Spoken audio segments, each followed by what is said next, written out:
I'm just going to start. Welcome, guys. Welcome, everyone. Teddy, Mr. Pigments, welcome. I have no idea what you're talking about.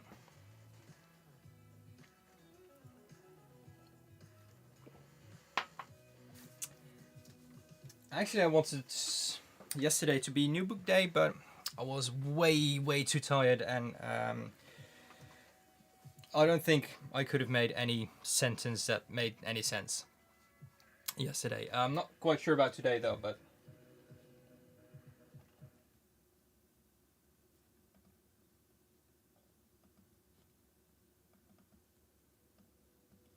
hopefully sound and everything is okay.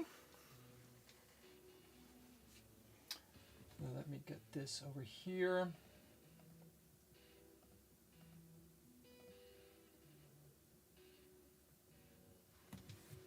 And I hope everyone's doing okay as well.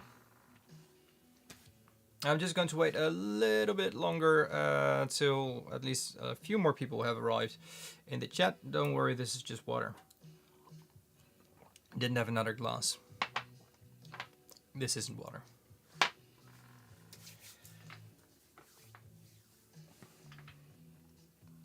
So, Sylvie, welcome. In the meantime, since last time I went live, which is a while ago, I skipped 2 times. I went to Talents, and I want to talk about that as well. I've been to their old factory, and I've been to their new factory.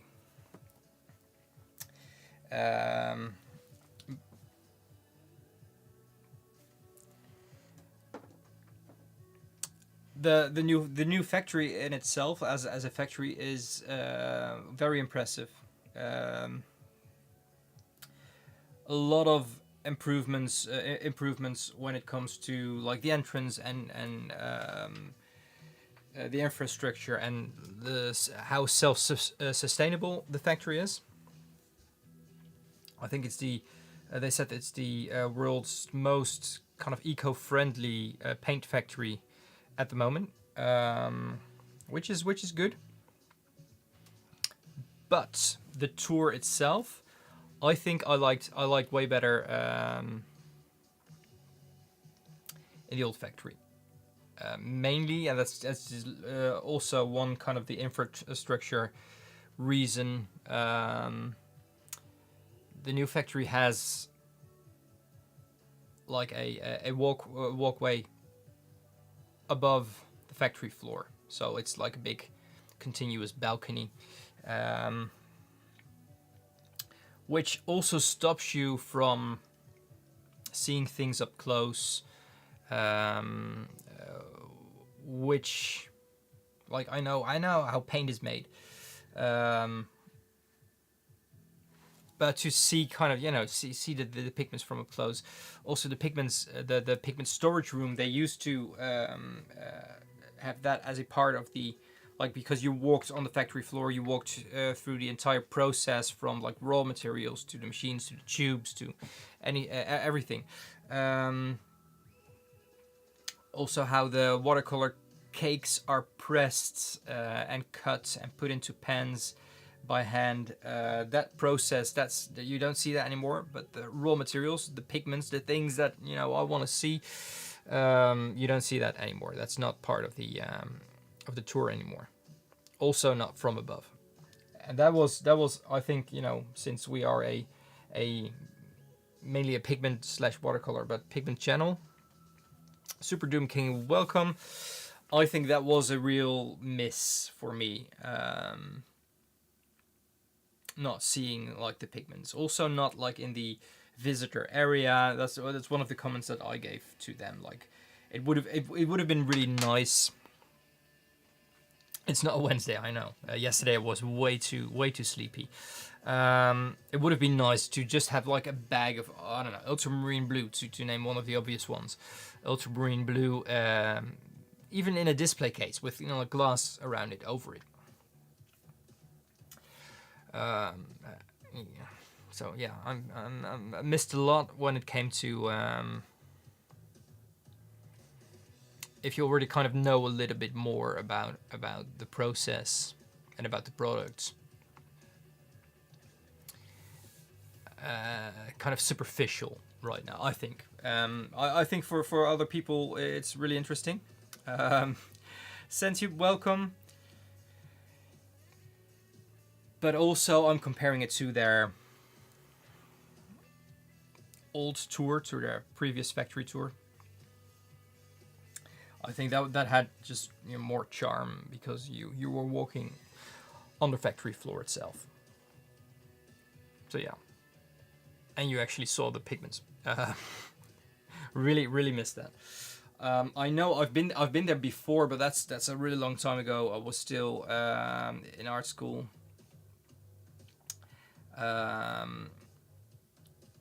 The laboratory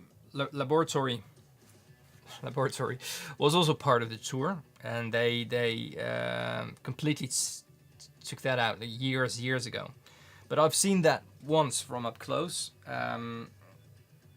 which was really interesting to see and think back to. Andrea, welcome. But it's like I wish I knew more about the things that I was seeing back then. I didn't know anything about pigments.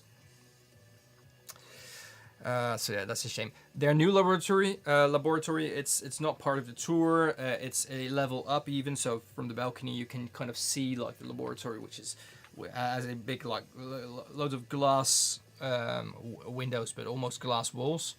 Thank you, Teddy.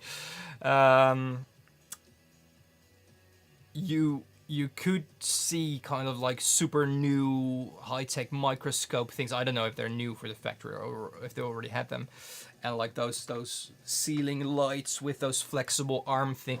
Really kind of impressive combination between a science lab and a dentist kind of, I don't know. It was really like with the white lights and everything. It was nice to be able to see that, but it's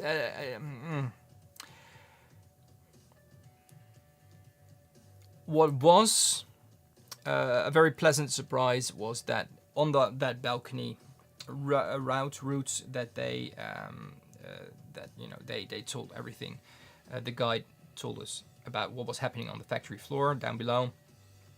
There were display cases on the walls with more historical things, so that was a plus. The samples of mummy brown and Indian yellow, Paris green were literally just to just name the obvious three historical ones, but also I think raw lapis and as a form of illustration for any questions. Didn't really. I couldn't really see a connection with the route, the point of the route that we were on at that moment, and the things that were in the display cases, which at some points were, I think, but not enough for me to as someone who knows a little bit more about this. Not enough to really think, okay, wow, this makes so much sense now. Like. But maybe I'm not the right person to judge this. I'm doing it anyway because I've paid for it. I've been there, and it's nice to see. Unfortunately, a hands-on experience would be even better. For instance, just to know that you get an explanation of what kind of the 3-roll mills, how those work. Maybe just making paint. I mean, a tour. It's a paid tour.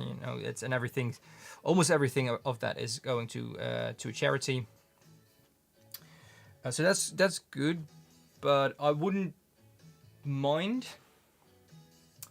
paying a little bit extra to be able to see a little bit more of the process, maybe up close, maybe like they have a miniaturized 3-roll mill. I know they have them,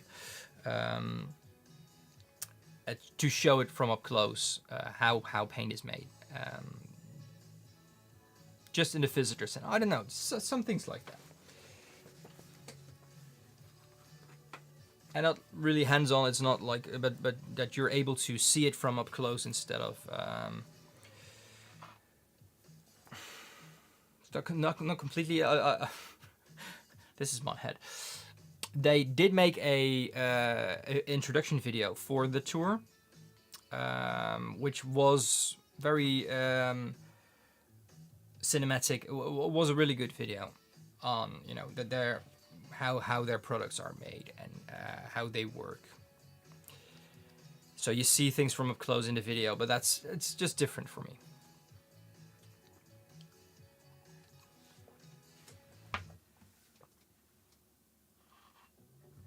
Anyway, I didn't know what to name this live for today, but I've actually, you know, I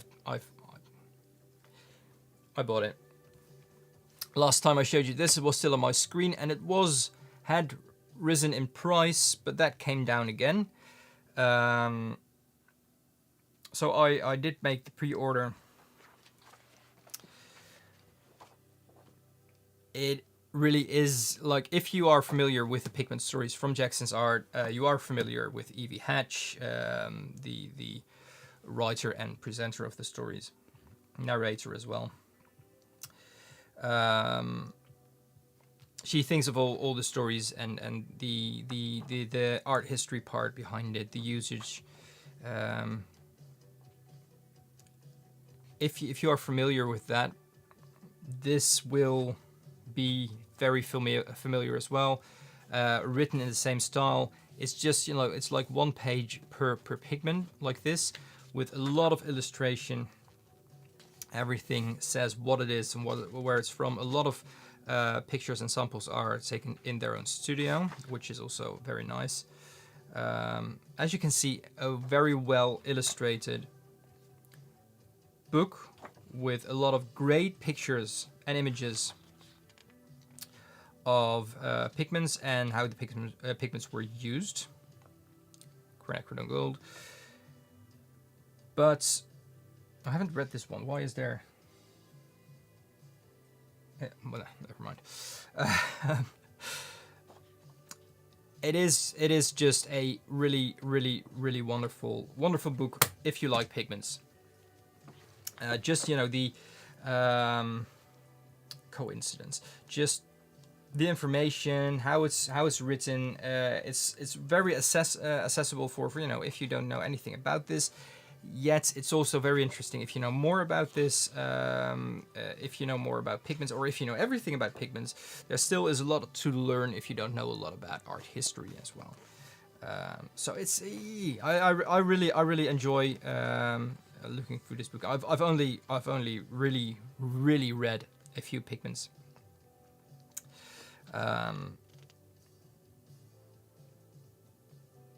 that's just because of this, you know. I looking at it, and then I come across a pigment and I thought, oh, that's interesting. Or I come across images that I don't know, or a picture like this, which is cobalt green. This is a really kind of a matte and a hard-looking paint. And that was the first thing that I thought here, and I don't know if that should be watercolors. Looking at the Daniel Smith tube. And I don't own any Daniel Smith watercolors, so that's the, you know, my toxic trade is then I'm going to look up what it looks like for cobalt green to be used out of a tube on YouTube of Daniel Smith.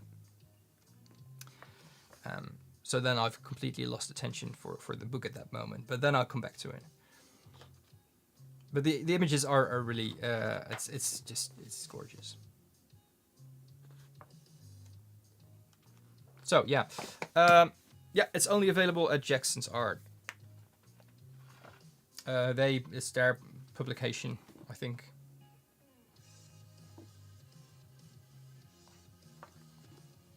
It's just really clean.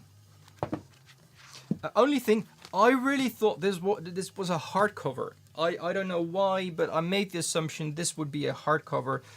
So that's the only thing I thought. Oh, That's it's not hard. It's not hardcover, but that's the only thing. But that's just, I don't know, an assumption of mine. I don't know where that came from. But that was the first impression. Then when I took it out of the box, and I have peace with it.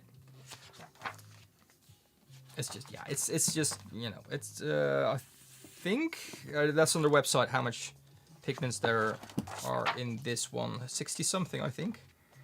I'm not going to count it. But it's a really good selection of pigments. Modern, discontinued, as well as you know, ancient old ones.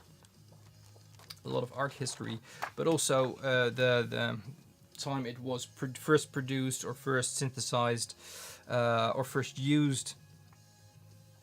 So yeah, if you're into pigments, if you like pigments, or if you like to know more about pigments, and you want to read something and want to look through images and want to look a little bit closer as well, or a little bit longer, and the short form content isn't for you, and even if it is for you, it really doesn't matter if it's for you or not. But if you like just looking at art and the pictures, this is really for you. If you like the short form content, you'll be very familiar with the format.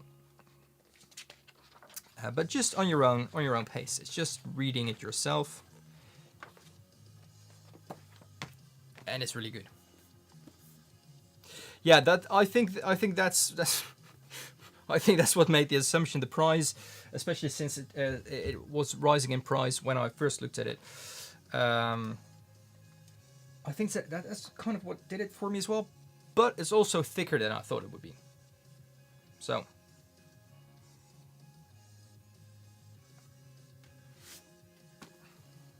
I mean, it's. I want to see page numbers, but that's 300 something, 311 pages. Actually 312 if I count this one with it, but so it's really, it's printed nicely. I'm not a big fan of the smell of this book. It's a little bit more chemical than I like. I didn't really expect anything from that, to be honest. So yeah, that's a really nice book. Also, update from my last life, by the way. Ultramarine blue didn't work. I tried it again after it. I had some blue. I did the second calcination, but then I didn't have any blue anymore. And that was completely on me the second time, but then I got a little bit frustrated. So I've left the ultramarine blue for what it is, for now. I'm currently working on Hackmanite, and I think I made a mistake. Already in advance, I know it's still in the kiln. Book of Earth. Yeah, one moment. I'm going to have a look if I have it. This is one of the things. I think I have it, which is already kind of like really bad for me that I'm not quite sure if I have it. I think I do. If I do, I'm not sure where it is, and that's I think the second very bad thing.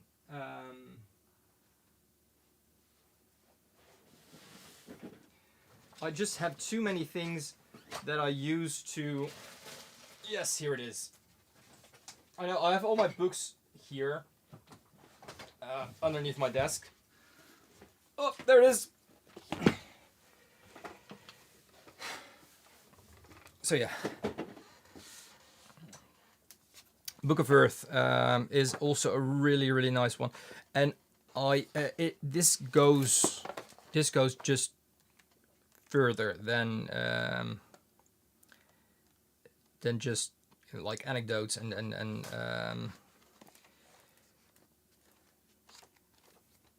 let me have a look. There was one thing that I looked at this a while ago to look something up.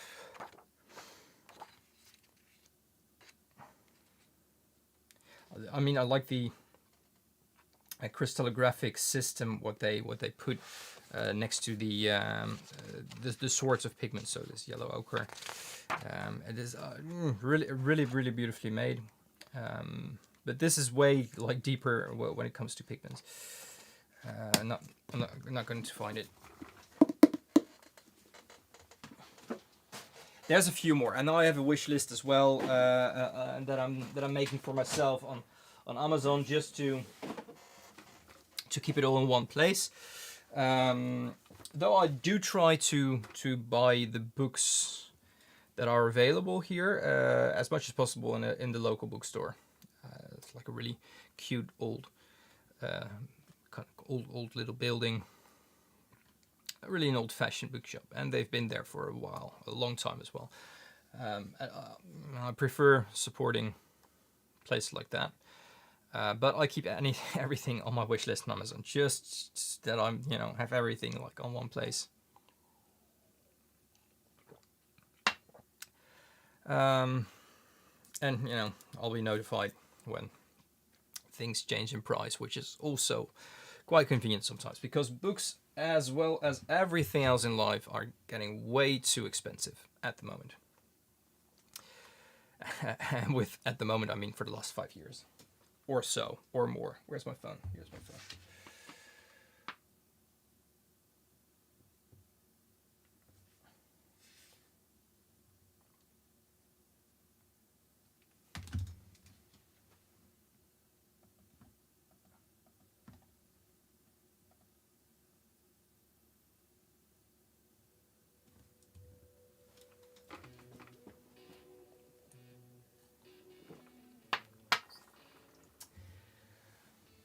I think with the age of AI, which I think we can't deny that, it would be really nice if it would be possible to get like a digital version of a book when you buy a physical copy of a book.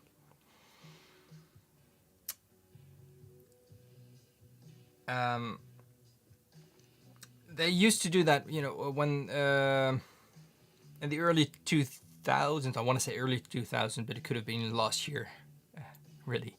I think early 2000s, they did that with some DVDs. When you bought a DVD, you got a free digital copy, which was really good, I think. Later I found out you had to actually pay if you wanted to see it in, if you want to have like an upgrade to HD or 4K or whatever. That there's always that. But when I read a book like this, a book with information, or a book with recipes, or a book with kind of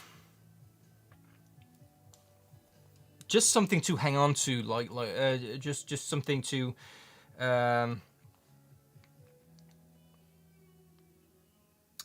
exactly sentient. That there are many pigment books I have here, and I think they're close to 100 at the moment, and some of them are just like A Secret Life of Colors, for instance. It's nice. Yeah, I think I can talk for you as well. We know most of the things that are talked about there. Maybe not into detail, maybe not into like the history or the cultural part, but the global we know. But when it comes to like the just in-depth parts of that about a certain pigment or a color or anything, it would be so convenient to just look through your collection and just exactly Control F look for a word, look for a name, look for a pigment, and then just find everything about that in your book collection. Yeah.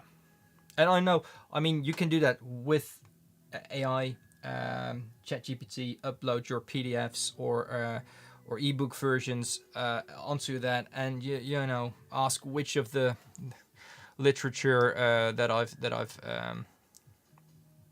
supplied you with, which of them are talking about this pigment, and you know, it gives a great summary and the page numbers even, and it would be so good to have that.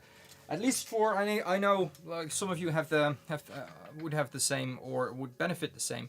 Ian, welcome by the way. But my head can be so chaotic, and especially when it comes to a book like this. I have other books here. When it comes to the artist's handbook, a Muller. This really has like all the basics, but I especially like it for the last part of the. Is it the last part of the book? I'm not completely sure. That's not the last part of the book, is it? Those are the chemical. Where are the pigments? Oh, there they are. The first few hundred pages, I think. Also, like how it's put in a tube and things like that, I really like. Just this is an old-fashioned handbook, but this is revised and updated, but still it is quite an old version. I think this is from, I want to say 19. It's originally published in 1940. This is 1991. So this is almost as old as I am. But I really like this. Spectral curves in this book. The color index number, the chemical formula, the names, the density, oil absorption, vehicle compatibility, toxicity, a little text about it. This is a really interesting and very informative book as well.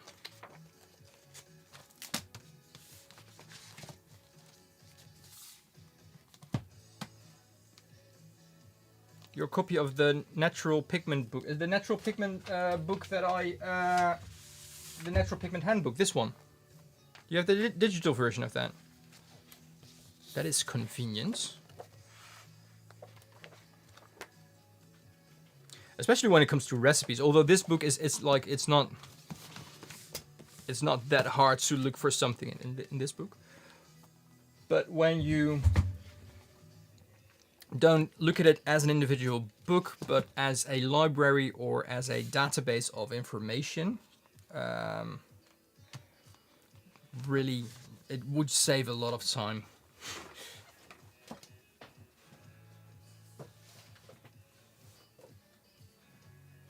I also like this book. I haven't looked into this book as much as I would like to.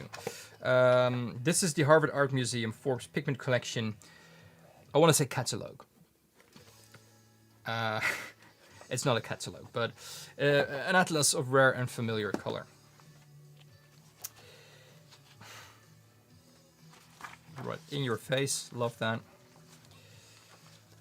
History about the collection, and then the pigments, just how they are in that collection. Almost all individually photographed. There's some pictures, I think, where there is where the part of the collection is visible as well, or isn't that this book? I thought it was. That's not the case.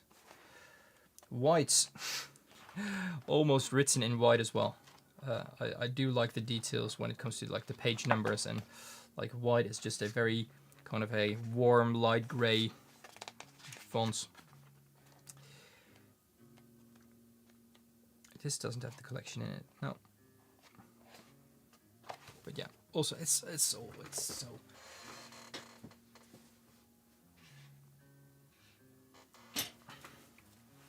And I do love how more accessible things get when it comes to pigments. It's like there's more books about it, there's more knowledge shared about it. I think there's more interest in the subject itself, which is a good thing. A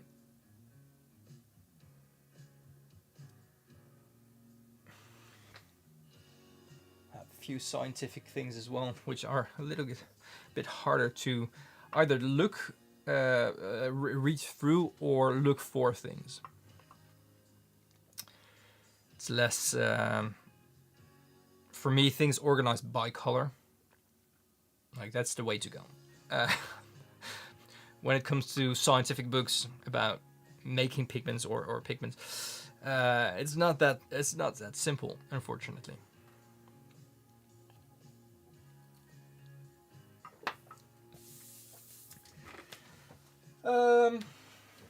So what else have I been doing?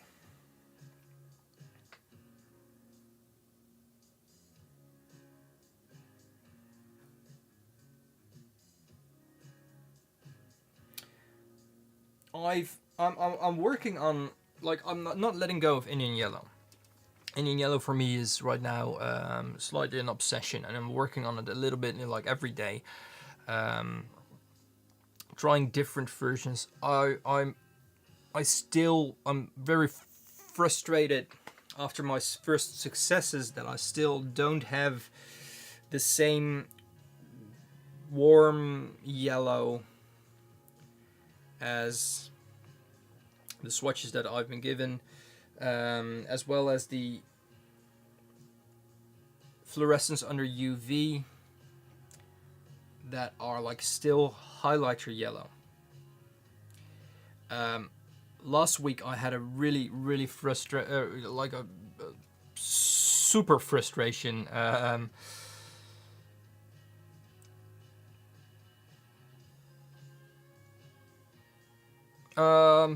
Oh, sorry, I have to look that up. I can look that up, Durwood. I'm sorry. I don't see anything stopped here, but you are correct when it comes to URLs aren't allowed here. I'm not quite sure. That's, I think, my settings. But if you just, have like, or is it? I can change it right now.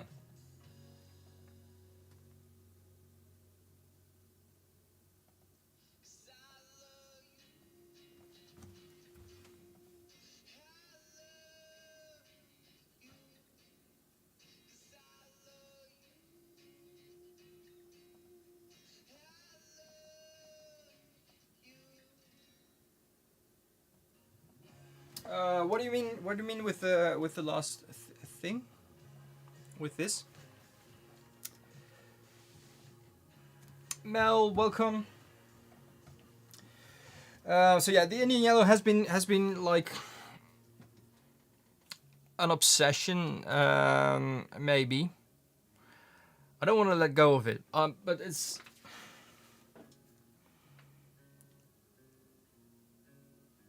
Artistpigments.org. We know though. It's a website I use a lot in my live streams. It's this one, right? I think.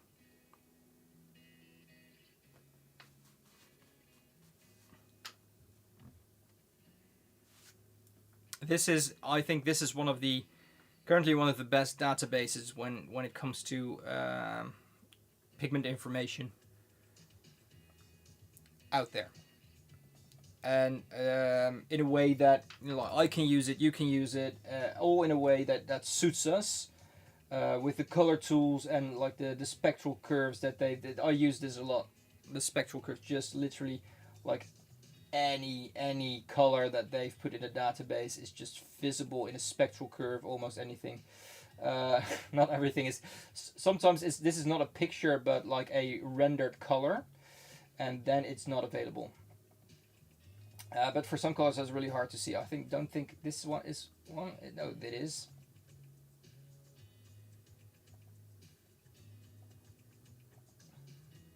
No, that isn't. Oh, that is a picture, by the way. doesn't have a curve. Well, this is just that's fantastic information.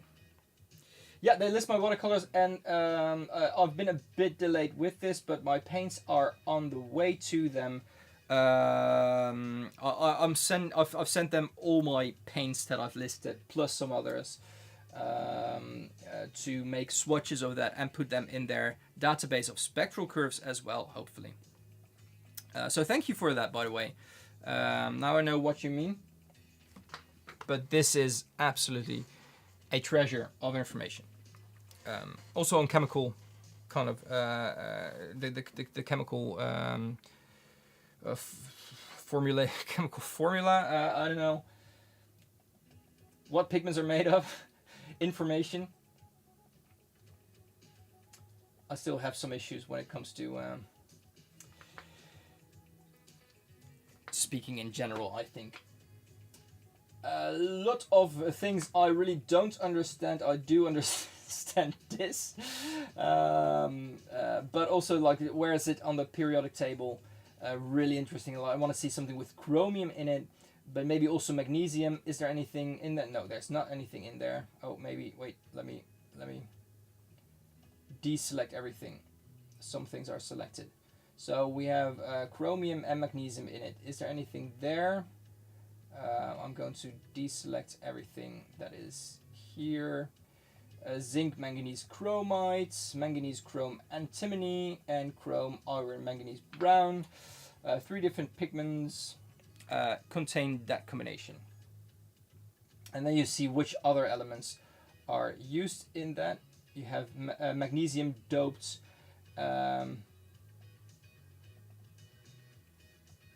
aluminium, titanium. What is? Oh, this is a novel pigment. So this experimental. That's another part of the website. So yeah, it's super composition. Thank you very much. Composition. That's a word I should know. When it comes to art, but when it comes to same word. I've used it before. It's just my head is just terrible at the moment.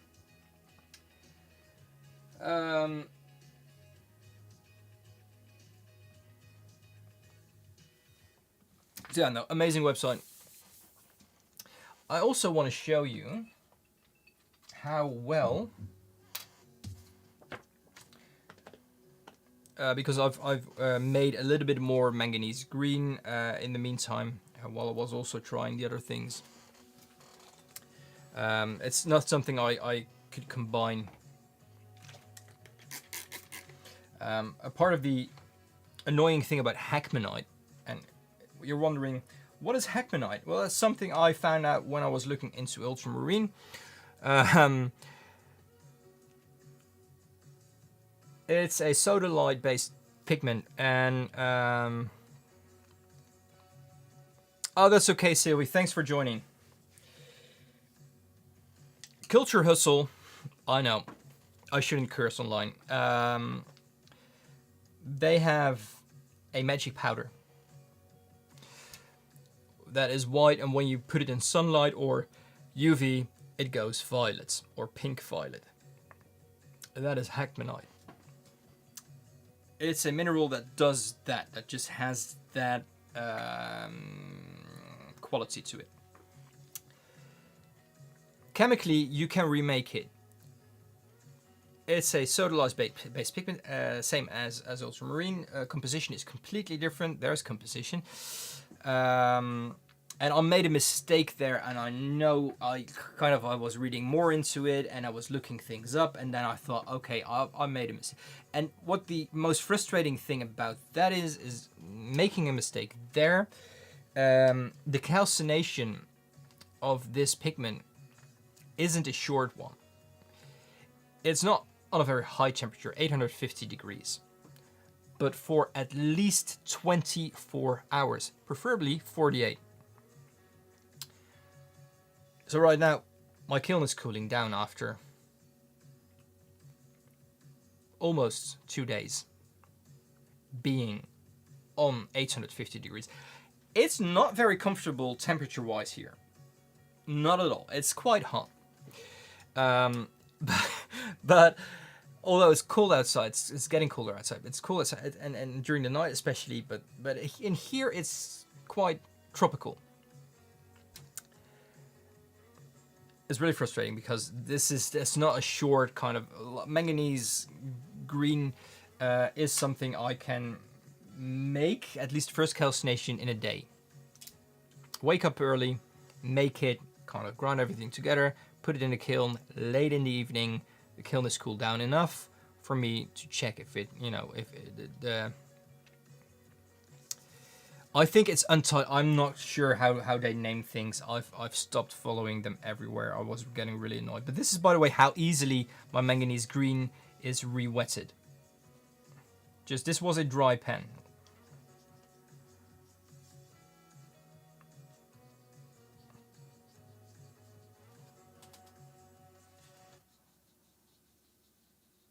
And the granulation on this is really, I want to say out of this world, but it's just in my studio here. So it's not out of this world, but it is really amazing. I really enjoy making this color, and I enjoy making the paint as well. I mean, I can show the moss gray version. Dry pen, as you can see here, dry pen. There's no paint here. Clean brush, making it wet now.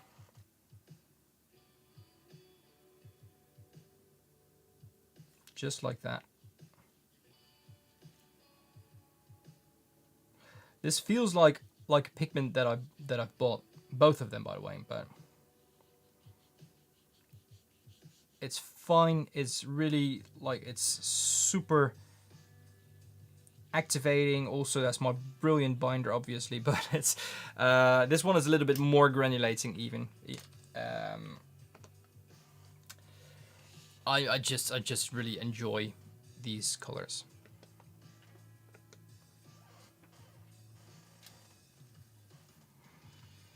So yeah.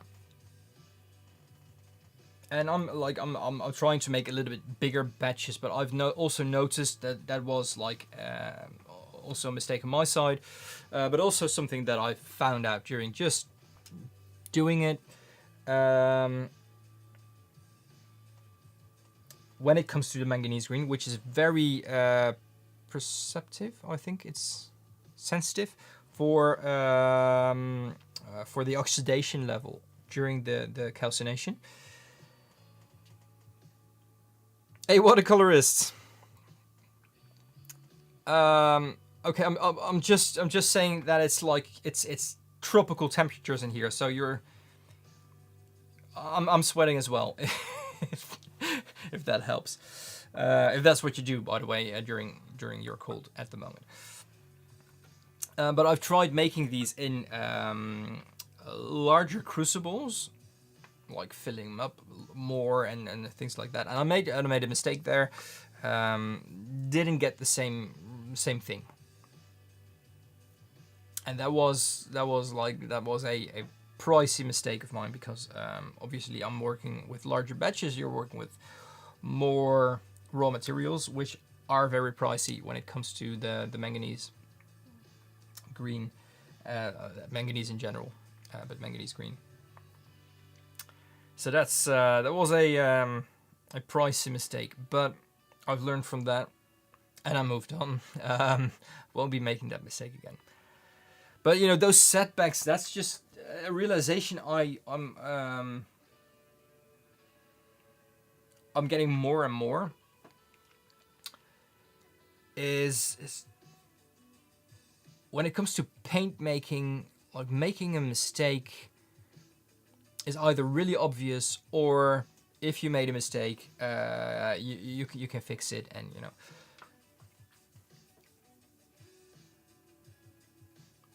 when it comes to this, making a mistake just means starting over again. Putting a little bit more pressure on the thing itself, making the frustration bigger and less easy to get over. it's really, and that's the thing I'm struggling with right now with Indian yellow. I can show you what I've been trying to do, and I've been working on the craziest things. I'm not even going to share everything I've been working on, but yeah, instead of letting it dry as a flat surface evenly drying, I thought, you know, maybe I need to dry it in bowls. Maybe that kind of, they're very brittle, so that's good. They're getting more brittle. I'm really happy with that. As you can see, this is looking completely different color wise. Let me zoom in a little bit.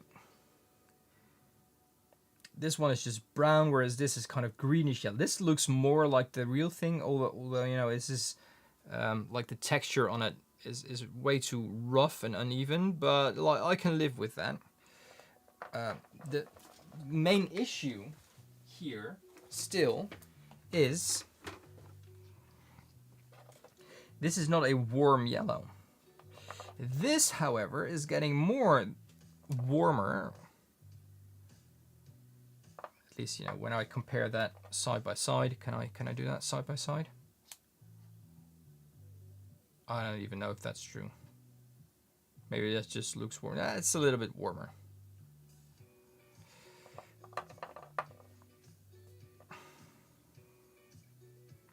At least it's not like the highlighter bright dots that are in this. And I have a really weird one, which really just falls apart. This one is also very light. This is almost crystallized, which is kind of scary.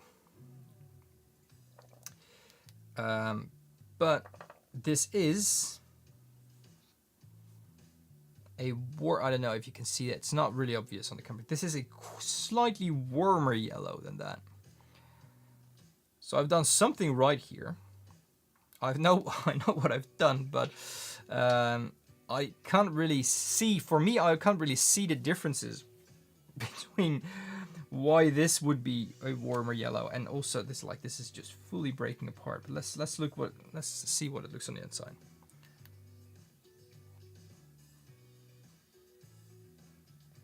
Like, the interesting part here is that the crystallization happened so aggressively that it kind of formed a hollow shell with needle-like crystals on the surface. Yeah, it's just like, I'm just going to put this here. And then I have been experimenting a little bit more with a new substance that I've added to it. This is where the largest frustration came from, I think. I'm just going to put everything together. Maybe I'll just make some paint out of this. Okay. So this is still a bit wet, as you can see. But like, this is a very bright yellow, as you can see. I had this on my fingers the other day. I'm just going to wipe it off now and see what it looks like now. Here it's rubbed up a little bit too much here. This is getting, I don't know if you can actually see it on camera. This is getting that orange yellow that I wanted. And I found out when I was kind of making this tiny piece of goo that still needs to dry. And I got some on my hands, and I I was looking at like the UV reflections, and I was shining on my hands, and I noticed the orange yellow on my thumb. And that was the only thing that kind of gave off anything, basically.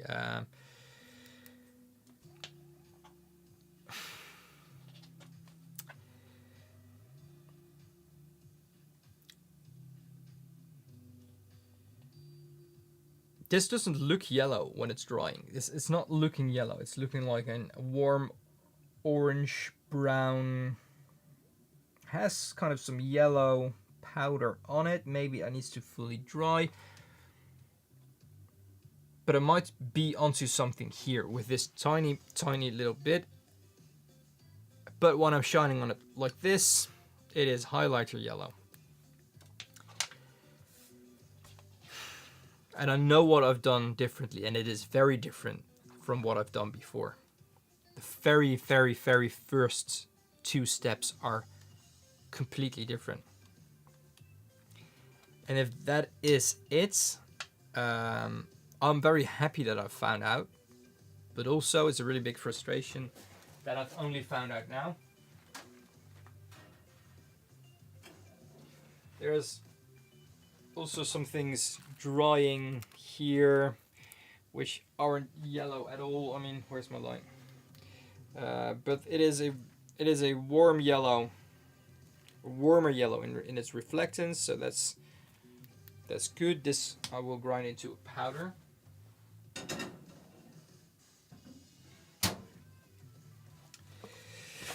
So yeah, what's the new book? It is Pigment Stories from Jackson's Art.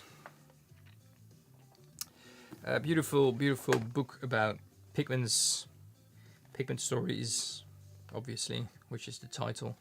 Beautifully illustrated and very well written and accessible pieces of information about pigments.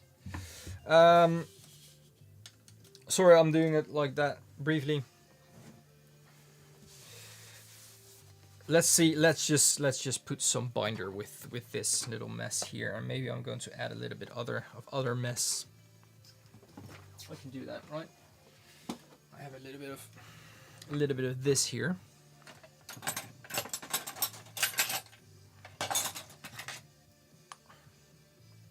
Which is my already ground up, like finely ground up Indian yellow powder.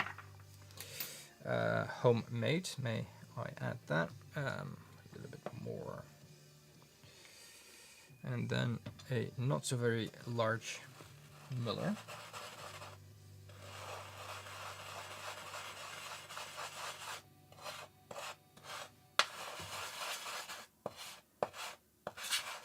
Preferably mix it with a pellet knife, but I had to ground some things up, so I'm first going to do a little bit of grounding.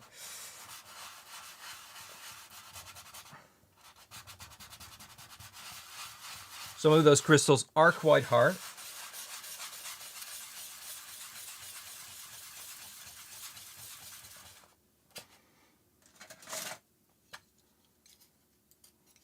And sticky.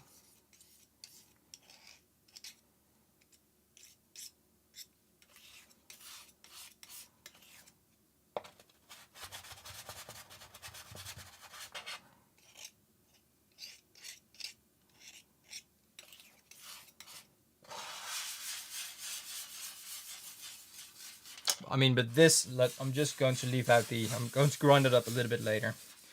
First going to show you what a lovely yellow this gives.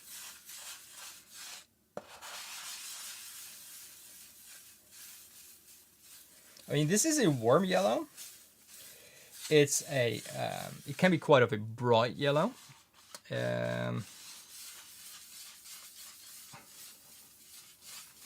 But it's definitely not the orangey warm that we know with Indian yellow. I think that's the largest part of my frustration comes from that piece of knowledge, I think.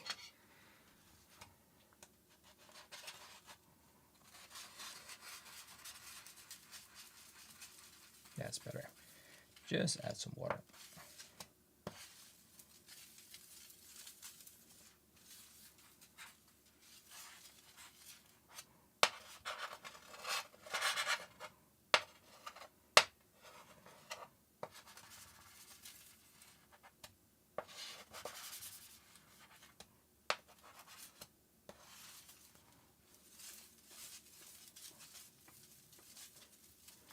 And just to show you what kind of color this gives,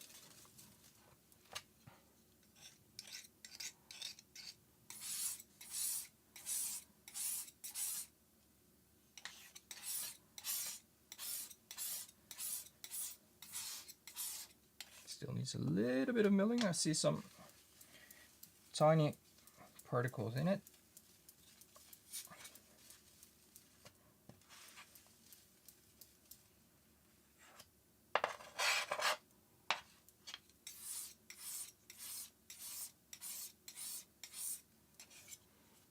Going to use a little bit of extra water for this when I want to paint with this.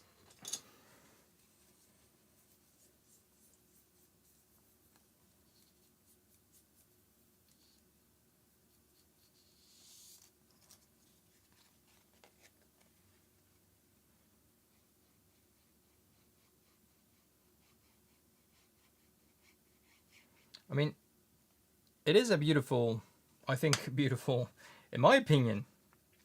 I like this yellow. But it's not like Indian yellow as we know Indian yellow. It's rather a bright lemony yellow in its wash, and it has warmth in its mask tone. But warmth isn't orange enough to my liking. And the reflectance, UV reflectance, it's a highlighter yellow, where I really want it to be an orange yellow, which is not the case with this one.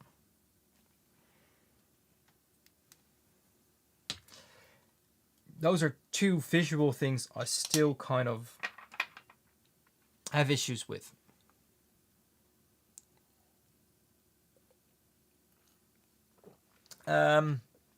Robert, if you know Pigment Stories from Jackson's Art on Instagram or YouTube, this is very familiar, written in the same style.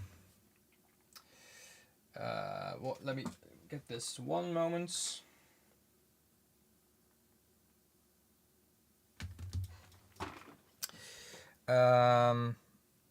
Is written in the same style, same kind of short form way on how the videos are made, but then in a written piece. Also beautifully illustrated as well. So it's like a book version of the things you might like in their short form content. So I think that's a brilliant choice, to be honest. And I think that's the best description on what it is like.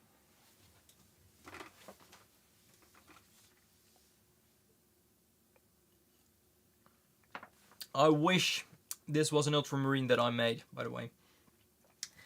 And I know kind of...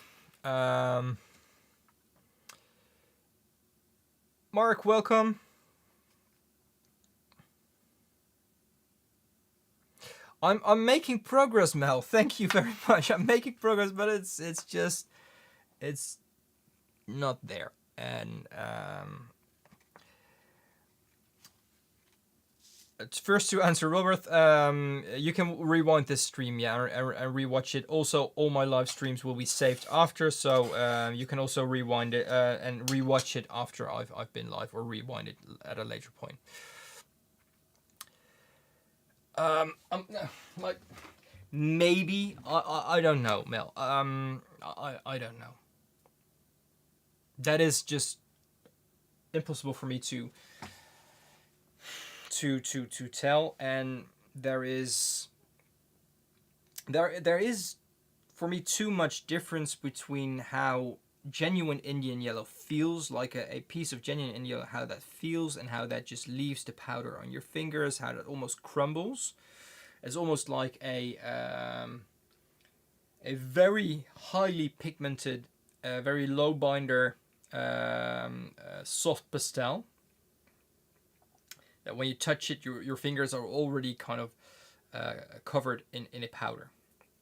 That is what genuine Indian yellow feels like. Best description I can give to you.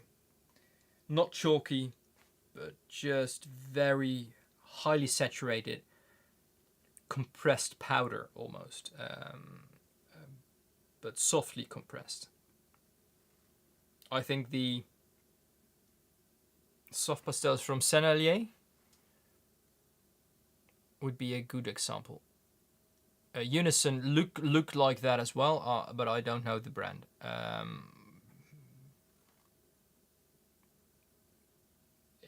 If I would work with soft pastels, I would buy Unison, just because like I know how they're made, and it's just a handmade product as well.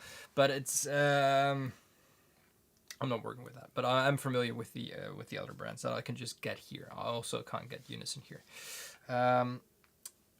But that's what ADHD.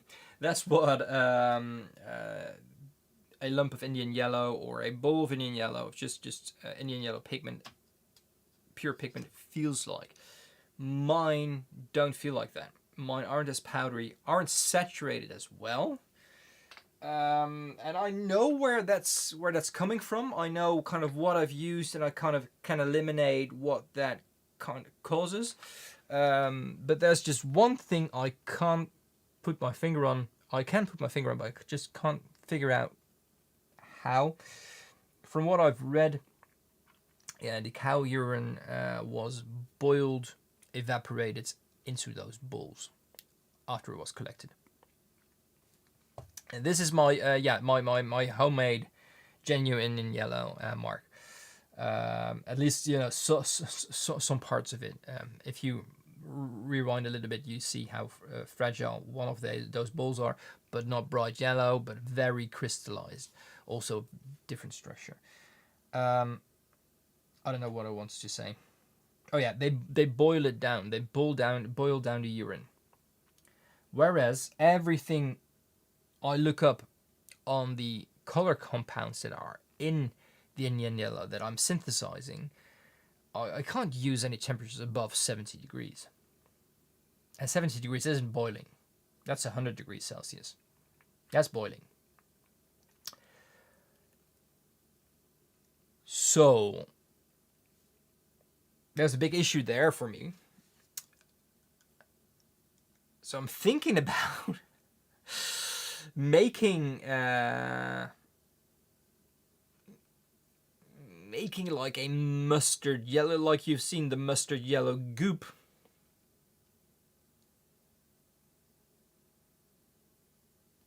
Separating the goop, solids and liquids, because there are solids in there. Which is also a part of frustration for me, because I want the solids to dissolve. But to do that in a home lab way, as like what I've created here, is very difficult, if not impossible. But that's just one part I can live with, the part that it's not like fully pure, like not 100% pure. I can live with the solids. But if I separate the solids from the liquid, and I'm left with a deep mustard-like yellow liquid, and if I boil that down, maybe that's the heat that I just need for that orange to work. I don't know. But also the base material is very costly. So I've bought like enough of it, thanks to mainly Mark and a lot of you during that wildlife stream during the summer. Is that summer already? Was it September? Was it the summer? What was it? I've completely lost track of time as well. I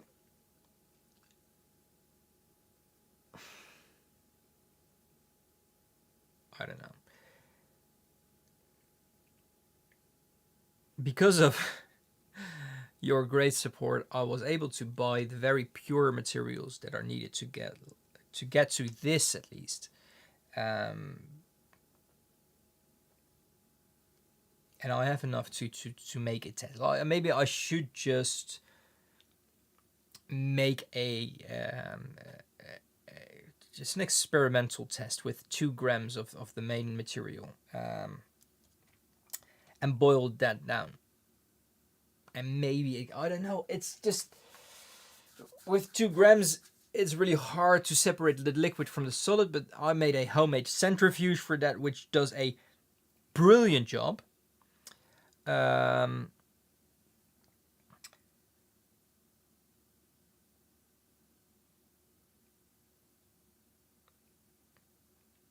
yeah, but luckily, I if I get if I get in a time of my in my life where I have enough time, rest, and space to do it. Right now, really not. I've also started on another project I've had in my head for too long, and it's just yeah. I want to still work with mango, like fresh mango leaves or kind of fresh mango leaves, because I've seen a YouTube video where someone also does that, like boiling the mango leaves and adds magnesium and calcium salts to it, and then I think it gets a really good color, but after that it fully loses its color.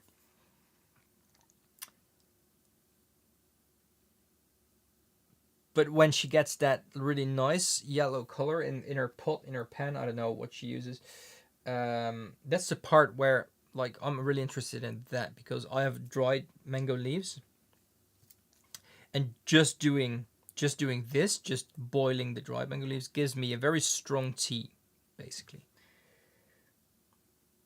But extracting stuff from that and using that as a base material, that is what gives the color. That is what basically is filtered out in the cow's stomach as well, or not is not filtered out, is left. And so yeah, two very different processes. I'm very aware of that. And I'm also very aware of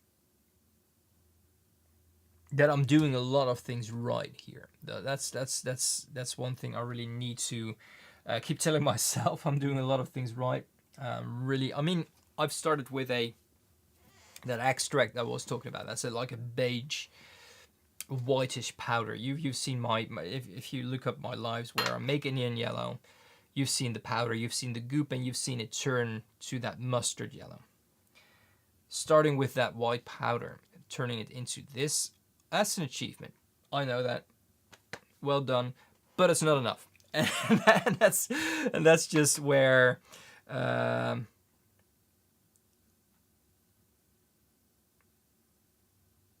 of craftsmanship, I want to say it is, meets obsession, meets, or not meets, equals a lot of frustration. And it's not that I want to get it perfect, because I know I won't get it perfect, won't get it exactly as the real thing. But I know there should be a way to get closer than I am right now, in both texture, how the pigment feels, how it looks without UV, and how it looks with UV. It's basically just three aspects of it I'm not happy with, but I'm getting quite far right now already. I'm well aware of that. Yeah, I can repeat myself over and over again. I won't have peace with it, and I won't get any further with it as well. That's just something I need to accept for now.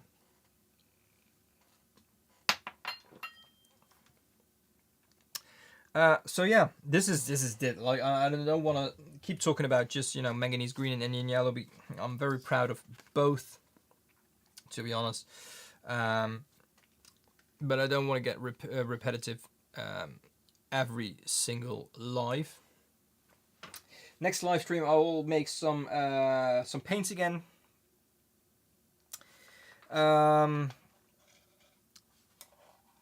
Over the past period of time, I want to say year, maybe years, I've also managed to gather and collect and a lot of pigment dispersions, maybe over the last year and a half, maybe.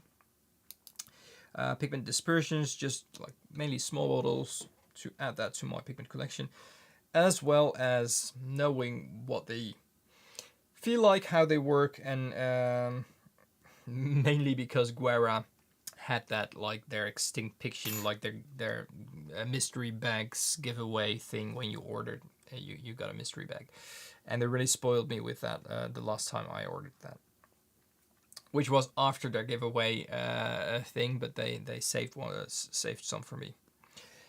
And I found some really interesting things in between that, but is it just I need to get like I need to prioritize for myself. I have a few things I wanna work on right now. I wanna put my focus on. I've got the question a lot.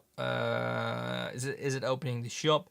As of now, not really. I just want to get this right. I want to produce a little bit more pigment, so I have a stock of manganese green, and the cobalt deep violet that I made, the very deep granulating violet that I made a while back. Where is it? This one, absolutely stunning. If I say so myself. I want to get a little bit more of that as well. Oh, here's an entire sheet of experiments with it, and from it, the blue. I really love that as well. That's a nice blue. So yeah, just you know, focusing on. I've looked through all the, like, you've sent me a lot of things in the past, Mark. I looked quite a lot at it lately, last week or maybe the week before that, because I was trying to figure out. I'm just going to have a look. Yeah, that's the color I'm talking about. Can I share? I'm just going to share the picture, Mark. This is the kind of the boiling foam. This is this is what I want. It's a little bit more orange, I think. Maybe it's my screen, but this is basically the yellow that I want. A watercolorist, what is that? A granulating violet. That's my cobalt violet that I have made myself a while back. I was working on.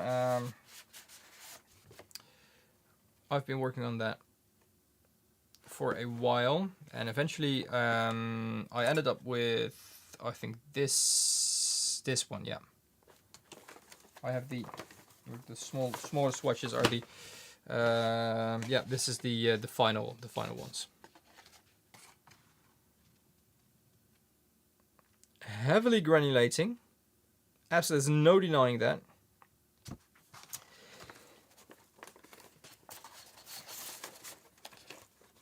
Only 4 likes. Well, maybe that was because I've skipped 2 weeks of going live. To be honest, I went to the one Wednesday. I was still filming.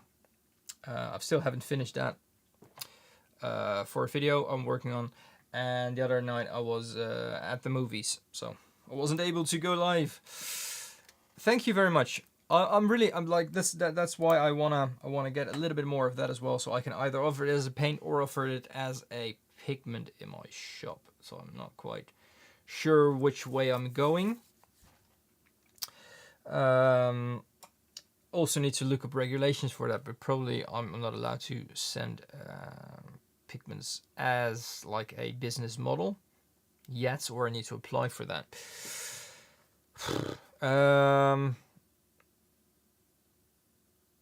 And I have a project I'm working on that didn't kind of come off the ground.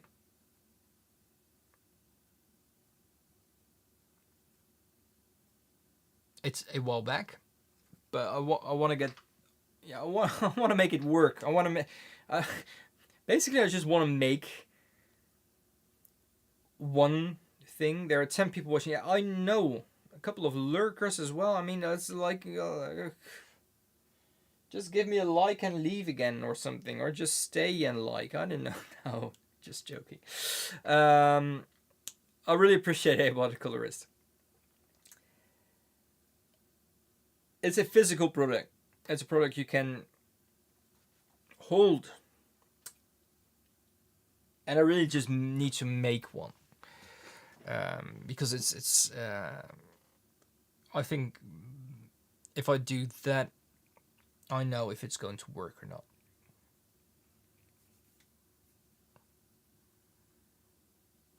And I'm not going to share yet what it is. I've been mysterious about this a long time ago, and quite often. I'm still very kind of hyped about the idea of it, but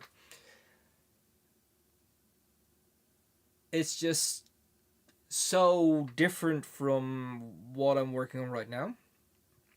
Not undoable. It's very doable, but it's just it requires a different mindset, and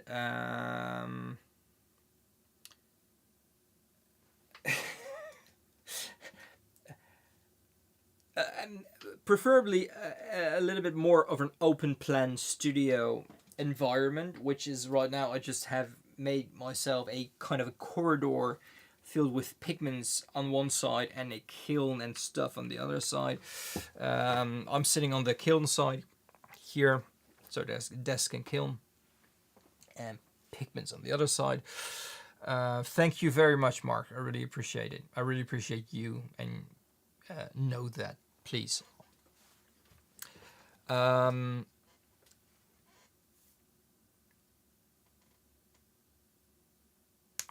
Okay. Tomorrow I'm going to figure out how I'm going to be able to start on making this. Note what I'm saying. I'm going to think about how I'm going to be able to make it. All right. I'm not saying I'm going to do it. Just to cross some things off my list. Maybe if it's not working, I know it as well. Like if it's not working, I can cross it off my list, and maybe that kind of empties like maybe a bigger part of my head than I'm aware of. What other things? There's one thing I do want to share with you right now.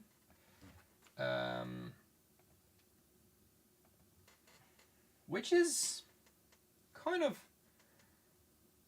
within the same line of. Can I? No, it's not. Where is it? Where is it? Where is it? Past 30 days. There it is. And then.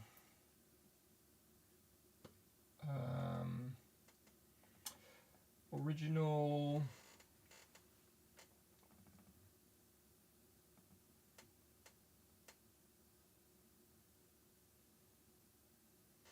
It's a very large file I'm opening right now, but it's really, I think it's really worth it. I made 3D scans of all my mullers, all my old mullers. I should add that to the info. All my old mullers, and let me quickly see if I can show you the insane amount of detail.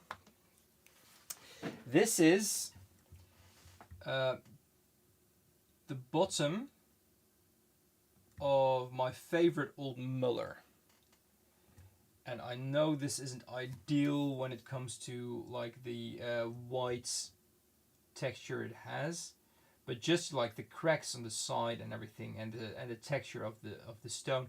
But the bottom of the muller, just look at the insane amount of detail, scratches and dents and everything. I've also been working on this, making digital files of my mullers, and it's to do it really well like this. But I also have full color scans, so you have this detail in the model, and as well as the color. Gulchen, welcome. That's okay. It's not my regular day or time, so faults on me. But this is just, it's yeah.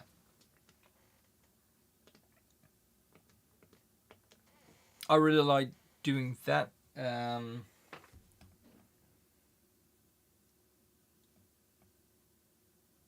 also, you know, it makes me appreciate the history behind it a little bit more. I have 4 of the antique mullers right now. With that high detail scan, you can also make a high detailed prints, obviously. Put a smaller nozzle on my 3D printer, and I was able to print all of the things you just, not the bottom. Obviously, this is like the printing surface. It just prints on the plate, but everything else here, like the detail is amazing. I don't know what to do with this, by the way. This is just, and it's just, you know, it prints. I don't have to do anything for it. So this was just a little bit of unnecessary extra.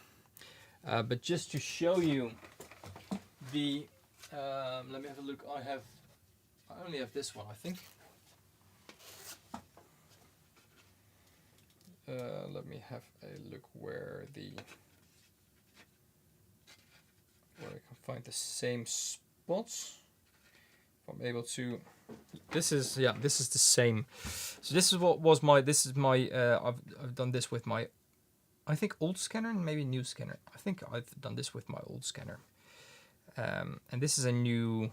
I've had this for a year, by the way. It's not new. New 3D scanner. But the amount of detail that is on this compared to this, when I can't see my camera anymore. That's just crazy. And, you know, I'm limited with this, with everything that the scanner can, with the printer can do. On my screen, what you just saw on my screen is the detail that the scanner took from everything. But, you know, it's like the difference here. Obviously, you saw that, and it's obvious enough to just, you know, show it in a print. But I noticed doing that, I also appreciated the different mullers more. I noticed the differences more. I mean, the latest edition that I have is this one. Wrong angle. This one. And there is a similarity in the mullers that I noticed. I've noticed this before, but when I made a scan, I noticed it more. There's a dent here, and I'm left-handed. But when you're right-handed, this is a perfect placement for a thumb. Literally, this is just perfect for my hand size, and this is perfect.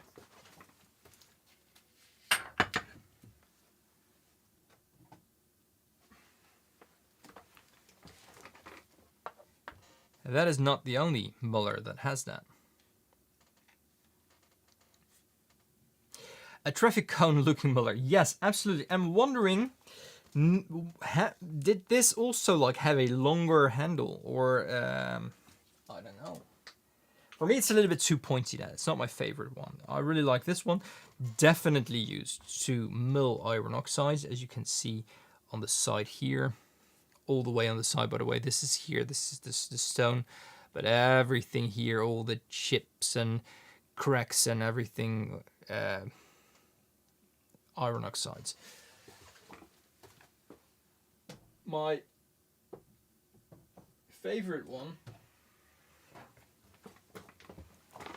the most diverse one when it comes to the color as well. If I really zoom in with the microscope on this, I've showed this before, I think, right here. If I haven't, please let me know. I'm happy to show you.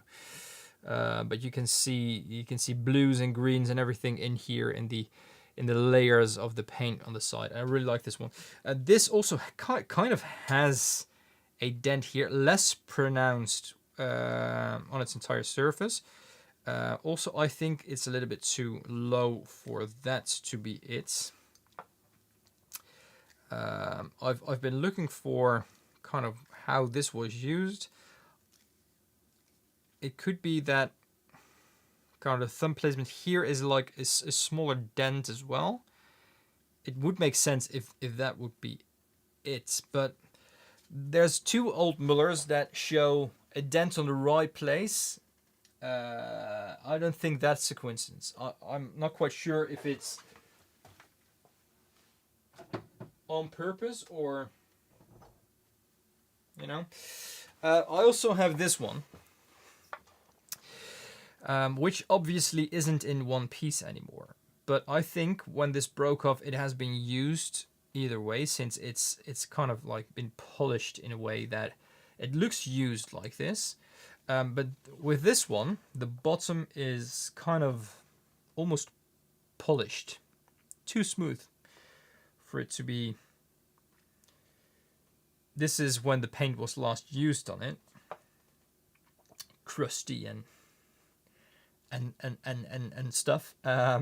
This is way too smooth and too clean. So I asked, maybe I've said this here before, I don't know. I've asked why that is.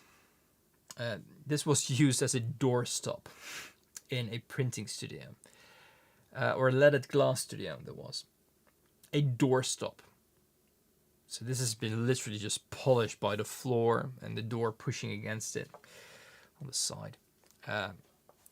Blasphemous when it comes to paint making history.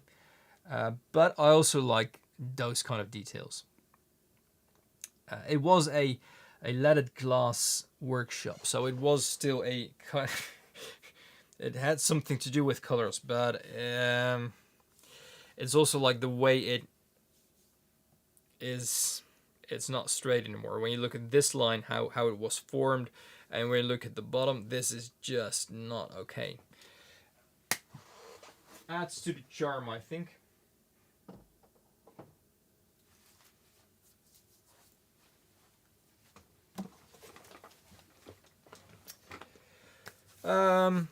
So there is that. And I think I'm going offline. Also because what I've just said made me think about how to get started with the project. If it's wise to get started, maybe to prioritize first. Not quite sure yet, but I'll be thinking about that tomorrow. And it's past 10 already.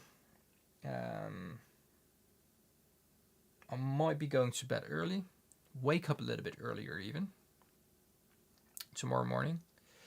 You missed most of it, I know, Gulsen, but hopefully, oh god, that was a box full of filled pigments.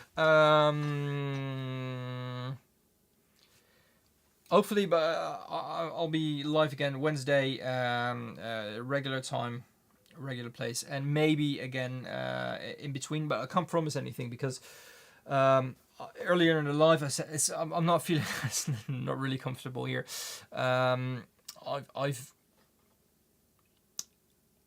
just finished a calcination of a pigment I think has failed because I realized I made a mistake, and it's cooling down right now. But it's been in that. Oh, nice. Well, I wasn't here yesterday, so that's like, but that's nicer. It's been on 850 degrees for the last almost 2 days straight. So that's one calcination, and it's quite tropical temperature-wise in here. So I'll be putting my ventilation on as soon as I go offline. I think is it it's not, no, moisturize. It's not really humid here. No, that's okay. So yeah, it's a little bit too warm for my comfort right now. So yeah, there's that. For people who are watching, if you have like any pigment anecdotes or anything pigment wise you want to share, maybe next time, maybe now, maybe I don't know, let me know, please.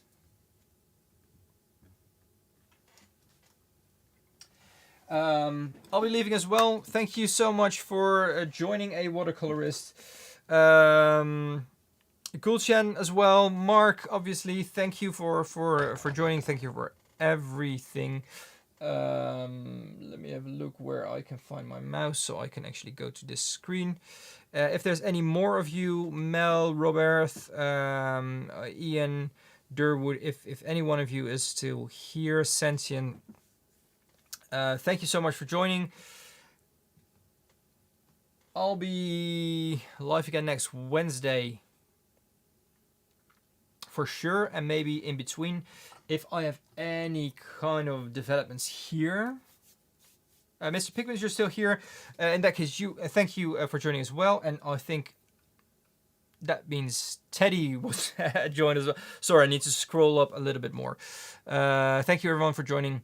And I really hope to make like a big new leap step progress with that Indian yellow, because it's starting to bother me, to be honest.